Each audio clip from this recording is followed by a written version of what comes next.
అనకాపల్లిలో ఈ నూకాంబిక అమ్మవారు మరి భక్తులు పండగ కానీ జాతర కానీ కొత్త వచ్చినప్పుడు ఇబ్బందులు ఎదురవుతున్న ఉద్దేశంతో ఆయన కొత్త గుడి కడదామనే సంకల్పం చేయడం, సుమారు 10 కోట్లకు పైగా మించి మరి నిర్మాణంతో ఈ ఆలయ నిర్మాణానికి ఆయన రూపకల్పన చేయడం జరిగింది.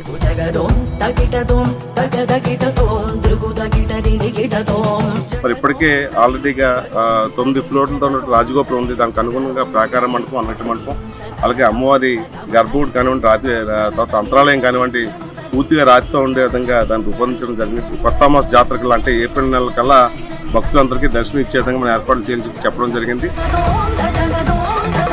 మరి వచ్చిన భక్తులకి సుమారు రోజుకి 300 మంది దాకా అన్నదాన కార్యక్రమం ఏర్పాటు చేయడం ఒక ఆనవాయితీగా వస్తుంది.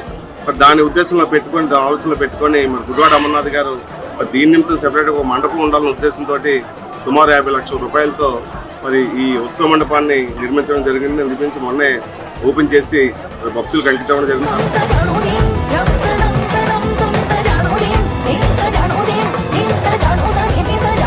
అలాగే మమ్మల్ని ధర్మకర్త మనలుగా నియమించి ఈ నిర్మాణ పర్యవేక్షణ బాధ్యతలు తీసుకునే వరాన్ని మాకు అందించినందుకు కూడా గుడివాడ అమర్నాథ్ గారికి మా మనస్ఫూర్తిగా ధన్యవాదాలు తెలియజేసుకుంటున్నాం.